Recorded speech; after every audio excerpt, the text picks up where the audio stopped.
Hey there, listeners. Great to have you here in this episode whereby I interviewed a guy called David G. Ewing.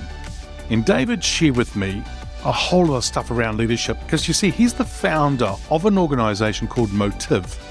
And it's really a cutting-edge firm that specializes in Oracle CX solutions, a technology company. And David is also whereby, he's the founder of the organization, but also he's the CEO and has a passion for leading with heart and sharing his experiences, fostering deep relationships with others through his humor and captivating storytelling. Now, he's also the EO president, which is Entrepreneurs Organization for Austin as a city, leading over 200 entrepreneurs in all sorts of different industries. But David and I talked about change your leadership style and elevate your game. And he also talked about that make more leaders around you. And that's what we need to do as leaders, is make more leaders around us. And so one thing I loved that he talked about was change the attitude, change the behaviors, and get different results, or get the results that you want. And so he talked about that, and he talked about something called locus of control. And so pretty cool interview that I had with him. So sit back or do whatever you're doing, but enjoy the interview. Welcome to Leadership is Changing. Each week, we and our guests provide information and insights through exploring leading change. This is taking your leadership to another level by finding the balance between executive excellence and personal well-being through stories that inspire real change. It's time to adapt in our fast-moving world when leadership is changing with your host, Denis Giannoutsas. Hey there, listeners. Welcome to another wonderful episode on the Leadership is Changing podcast. Great to have you here with us today. And I've got a great guest with me. His name is David G. Ewing. And David, a massive welcome to you. Hey, thanks, Dennis. It's great to be here. David, whereabouts in the world are you today? Today, I happen to be in Austin, Texas, which is home headquarters for me. Home headquarters. I love Texas. It's an awesome place. And I would highly recommend to our listeners, if you have not visited Texas, you got to go. It's great. And there are certain places I really like, and Austin's one, Houston, and Dallas as well. But great place to be. But anyhow, I'm sort of biased, I think.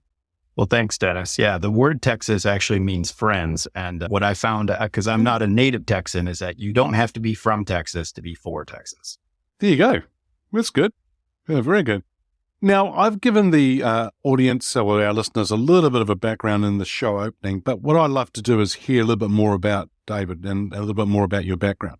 If you'd like to share us, because I also think that you're the founder of an organization called Motiv, and you're also the Austin EO president. So what we'd like you to do is share a little bit more about your background, a little bit about the organization, and also a little bit about EO. Yeah, sure. So I was born in Detroit, Michigan, and both of my parents were entrepreneurs. So I was very lucky that I had kind of a couple of role models that really kind of modeled appropriate risk behavior and how to take good risks and balance risk and reward. And I think that stuck with me from a young age. I graduated from Harvard University, and then I went to Silicon Valley after that and started working in consulting. Very quickly, I realized that there was a real gap of leadership amongst my class, and there was an opportunity there for me to lead a bunch of organizations right out of college that was actually quite interesting. And then from there, I went to a tech startup, and it was way, way too much like the TV show Silicon Valley. I still can't watch that show. It's too soon. And then when I was 24, I started the company that became Motiv. And I started it really with the idea that I wanted to continue to deliver strategy to my clients, but I really wanted to find a way to make the meter move. So at age 24, I set out on that grand quest. I hired my first employee on September 10th, 2001. So started making payroll on 9/11, which was interesting. And then have built the company that has become Motiv brick by brick from there. That's where I've come from. Funny how you mentioned that, the Silicon Valley side of things and, like the TV program as well and how it works. But there's been a lot of organizations like that too. Even if you think about Bill and Dave from Hewlett and Packard side of things, right? I mean, that's how they were too. They started in a little garage and things moved on from there. So it's pretty cool to see organizations that start very small from nothing to then start to flourish as well. Yeah. Yeah. There's no shortage of inspiration there for sure. And your organization, I understand, is so you focus on specialize in Oracle CX solutions. Is that correct? Yeah. We believe that customers have a choice about the attitude they take to anything that happens. And as a company trying to grow, get referrals, and build a relationship with their customers, you can first change their attitude, then you'll change their behavior. And if you can change their behavior, you can get the result that you're looking for. And so everything that we do, every system that we put in place, everything that we orchestrate and train on is really about how to take the moments that matter with customers and really turn it from a negative moment to a positive moment. And if you can do that, then you can get the customer loyalty that you're looking for, even in today's jaded age. And I quite like what you just said there about changing the attitude, then you can change the behaviors, then you get the different results, which is a good way of saying it as well. Now, you also are the Austin EO president. Tell us a little bit more about EO. So EO is a global organization. EO stands for Entrepreneurs Organization, and it has a mission, and that is to unlock the potential of every entrepreneur. So there are 235 chapters around the world. Every country has at least one chapter, and there are 18,000 entrepreneurs in those chapters. So it's a global organization that has local and regional chapters that allow entrepreneurs to come together. So we're about to have a big jamboree for the entire central region of the United States up in Detroit.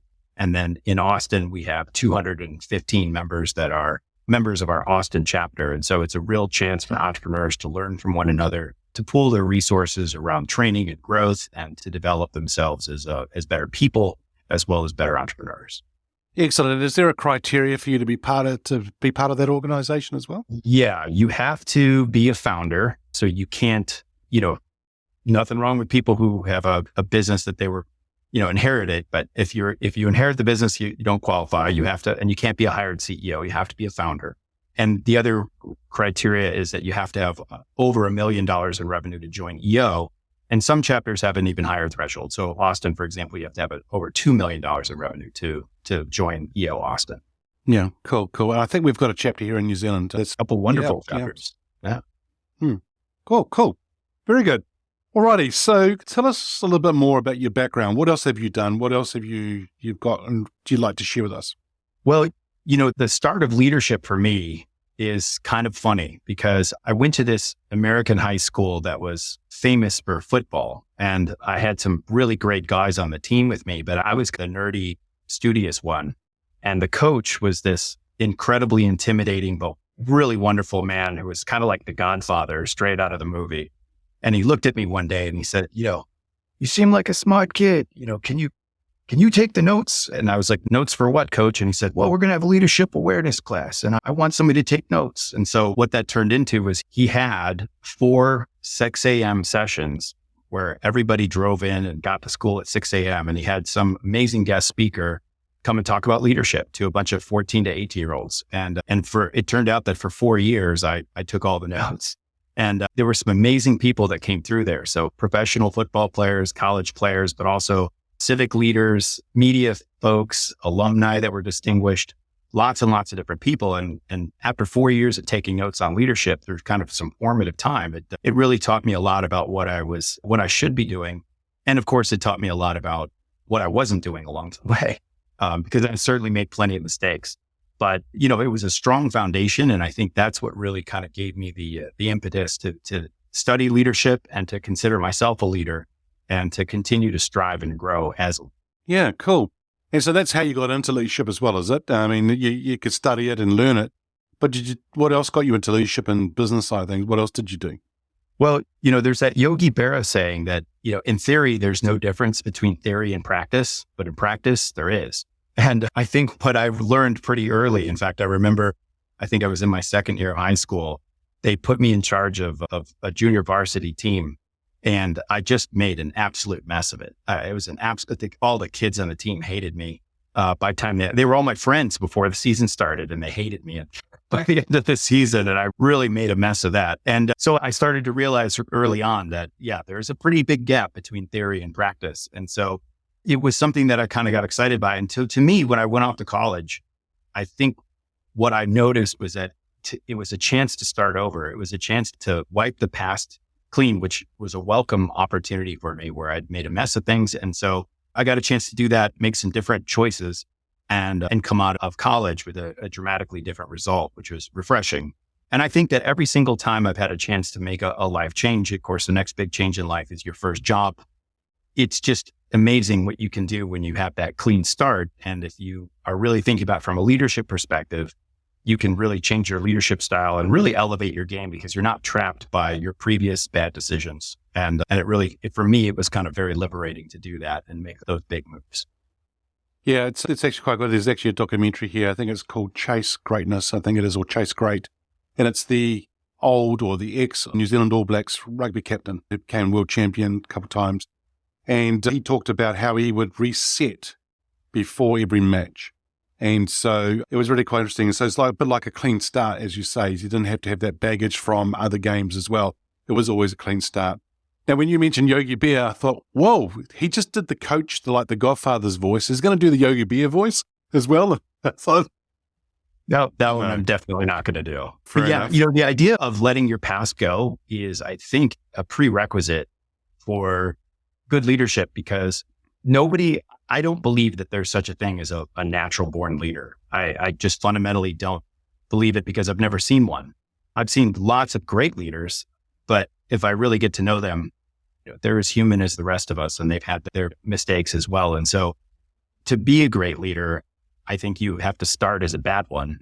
And the only way you're going to get better is to forgive yourself for your incredibly bad mistakes and then step up and try again. And when you do that, you can let go of the past, then you can change it and take a fresh approach. And I think I've had to do that multiple times in my leadership journey in order to kind of find the thing that works for me. Yeah, and then learn from your mistakes, right? And then so that becomes a foundation. You can build on that, and then you grow and grow, and then take from there. And you still will not be perfect, but it's about willingness to learn.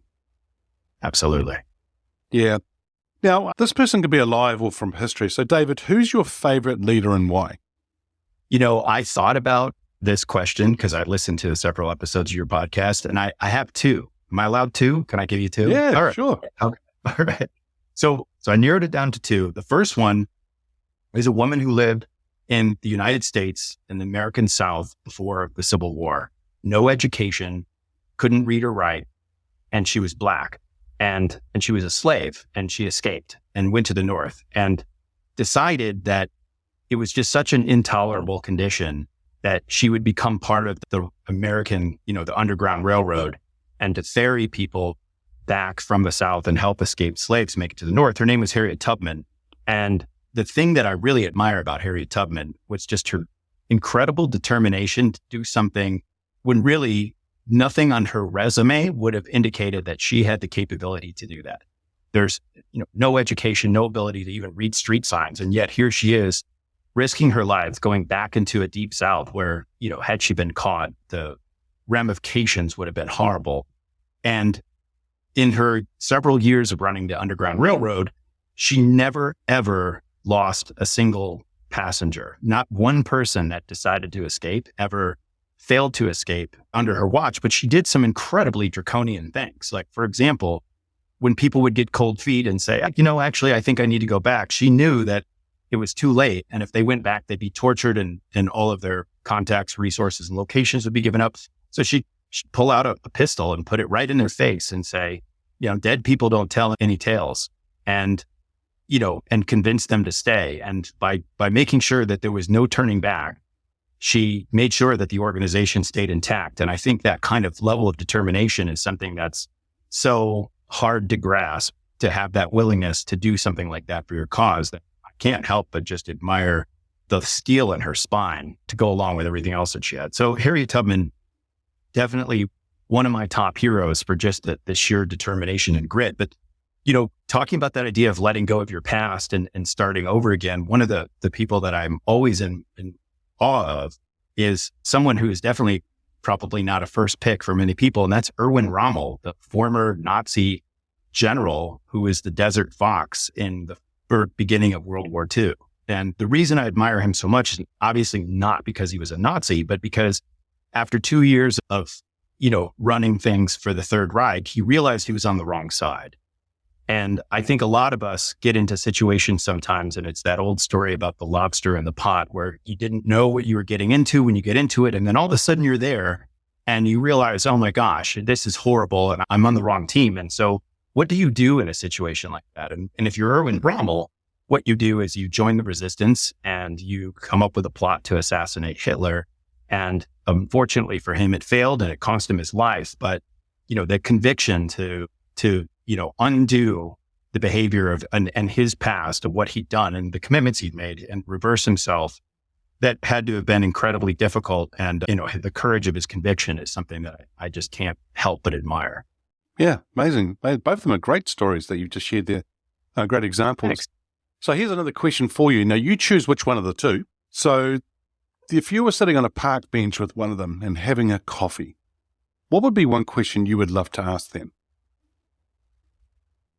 I think I can identify with her a little bit more. And I think the thing is, the question I would ask her is, when would it have been enough? You go into the deep South to go rescue people and you come back and you do that multiple times and the risk is there. And she's obviously a wise person, though she never got any education. She had to know that sooner or later, you keep doing something like that, your number is going to come up. And so, is there a point where it's enough, or is that the reason she's alive? And I would love to know more about that. Like, where does her dedication end and her real life begin? Because now it's easy to see her as this iconic figure, right? But she was a real flesh and blood person who I'm sure had all sorts of flesh and blood, desires and needs to just live a normal life like the rest of us. And so how does she divvy that out? That's the question I'd want to know. Yeah, amazing. I would love to know the answer to that question now. I think it's a really good one. But when would it be enough? Yeah, good question. Alrighty, so where the title of the show is called Leadership is Changing, when we talk about that title or statement, what does it mean for David? What it means for me is that I think that there are some parts of leadership that will always be the same. I think human nature will always be the same, but the conditions under which everybody is involved are changing enough that I think that's the part that we need to focus on. And let me give you a specific example. More and more, we have a safety net underneath us. And thank God, right?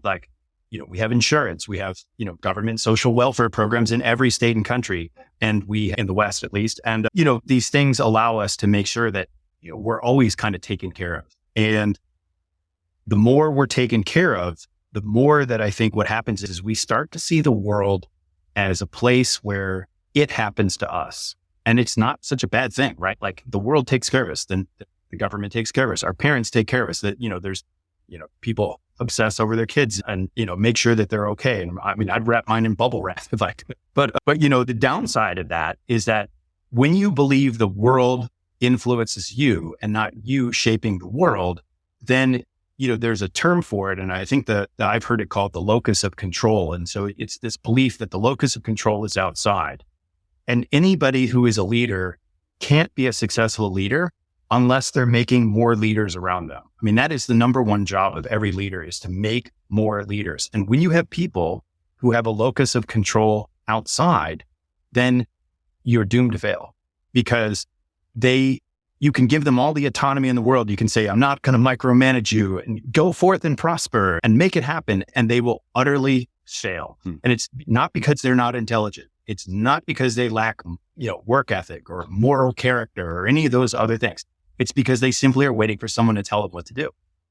And that breaks down, right? You can only give orders to so many people. I think it's probably 6 or 8, and then you're out of people that you can give orders to, right? So getting the locus of control back inside someone is a difficult but not impossible task. And I think that when I look at anyone, whether it's another fellow entrepreneur at the Entrepreneurs Organization or employee at Motiv, or I coach my son's robotics team, and I get a fresh new crop of freshmen that join the team every year. I look first at the locus of control and where is it? And there's so many easy tells that you can find as to see that. And I'll tell you one that I hear all the time in business, which is, if I hear the phrase, I was told that, or we were told that, I go, that's somebody with a locus of control. It's the outside. And until I can get that locus of control inside, there's very little I can do to develop that person. And so that's usually the thing. So as leadership changes, I think that is the thing that we're always fighting, is an outside locus of control. The other thing, though, that I think is also there is that I think that anytime you're in a leadership position, you're in a position of power. And we've just seen so many stories in the media who I think accurately have represented people in power who've abused that relationship, who have taken advantage of those that they were entrusted to. And I think that I approach every situation where I just assume now that I'm not on solid ground, that whoever I'm working with, until proven otherwise, I'm guilty until I can prove myself innocent, that I'm a decent, trustworthy, stand-up person who's going to do the right thing and do the right things by my team. And I think that requires a level of patience that I quite frankly sometimes lack. And being able to take the time to build the trust with every single person that's in my inner circle at my company takes time and it takes effort. And you want to always go forward and like race down the road and do the amazing thing and come up with the cool strategy and launch the product and do all that stuff. But if you don't stop and take the time to just break bread with people and make sure that they know that you're okay, you never get there. And I think those are the two things to me that as leadership changes, those two things are in question. And that's what I focus on right now the most. Yeah, both of them are great. Well done. Thanks for sharing it, because I think that we need to understand what this all means for us as well. And even just the fact of breaking bread with people and being with them and building relationships is really good. But I love what you shared about you shape the world. You're shaping the world. You decide what you need to do. And developing more leaders around us. I mean, I don't know whether you'll see this in the organization that you lead or EO side of things too.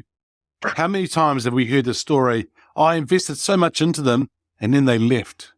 And then leaders get upset about that. What are your thoughts about what they should really be thinking when that happens?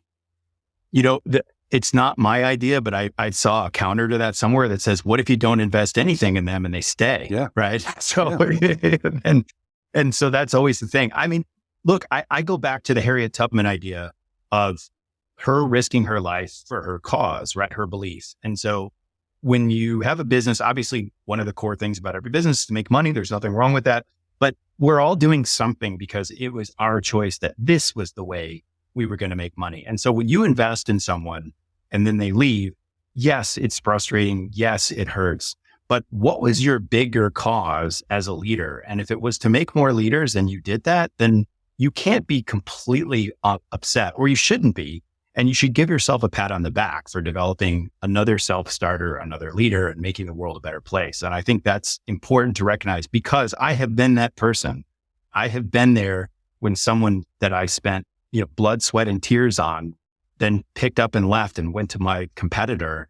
And that hurts. And it takes some time and some patience to get the grace to come back and say, but I made that person better and I made the world a better place as a result. Yeah, that's part of our success stories, even though it does hurt, as you say, right? But that's what our role is as leaders to do, is to develop other people for the future. Just like we were developed for what we are doing today. Yeah. We're living in a world that seems to be getting faster. It's like that fast-paced, ever-changing world, whether it be in business, data, technology, social side of things. What makes a leader successful in today's fast-paced, ever-changing world? I think there's two things that I keep coming back to that you can't automate. So there's a lot you can automate, right? And one of the things I was thinking about the other day is, I was playing around with Midjourney. Have you ever played around with Midjourney? Do you know what it is? No. Yeah. Midjourney is this.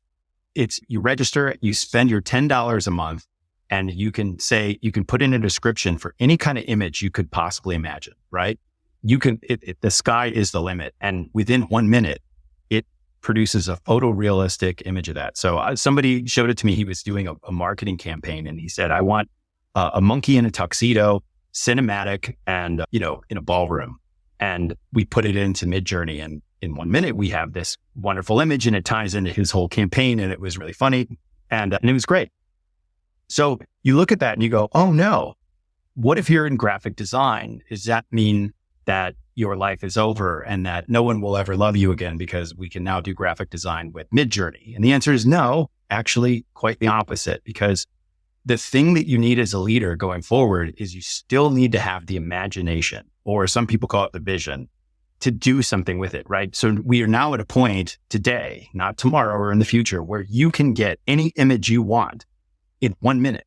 So what image do you want? What's going to be so amazing that it's going to be the caption, the thing that draws people's attention to your product or to your cause? And that bit of knowledge is the fundamental thing that you need as a leader. So I think that the more we automate some of the technical aspects of what it is that we need to do, the even greater need there is for vision and for imagination, because that's the one thing that it seems we can't quite get from AI or from any of these fast-paced technologies. And so as a leader, more than ever, being able to imagine and then convey what's in your imagination to everyone around you is the key. Like that Midjourney is a perfect example. I can imagine something in my mind, but if I can't describe it, then I can't get Midjourney to make it, right? And that's true in business. You can envision this amazing business, but if you can't describe and get others around you, i.e. lead them to what it is that you need to do, I don't care if the intelligence is artificial or real, you won't get there. And so that part is the most important thing, I think. And it will become more and more so as the need to be technically proficient will fall away. The idea of charting the course will always be there. The chart of anticipating what's coming next will be there, and being able to motivate people to go where you think the world needs to go is not going to change. That will be the constant. And that's what we'll need to work on. So do you think that the ability to be able to communicate well, articulate, and use storytelling maybe as an example to get that vision across to people is going to be more important than ever? It's not only that, that's certainly true, but I think it's also, can you be authentic? Can you be genuine? And can people feel that what you're asking them to do is clear and it has a compelling purpose, and that it's more than just self-serving, right? Like we can talk all day long about a profit goal, and that's great. But I think what you find is that when we're all striving for the goal for the month or the quarter, is that it's the fact that we get there as a team that's just as, if not more rewarding than hitting the number itself and everybody getting their incentive, right? So getting that to happen and making that connection with people, that's what really, I think, drives people forward. And so that's what we need to be. That is really exciting. That is really quite cool, to the way that you've actually articulated and told us about that, because I think it's so strong. And if you can get good at doing this, team listeners, this is something that's going to really help you in your leadership and in life as well, which is good. So David, we've been talking about leadership through the lens as a leader. And if we were to swap lenses now and start thinking it from an employee's perspective, how has employees' expectations of leaders changed?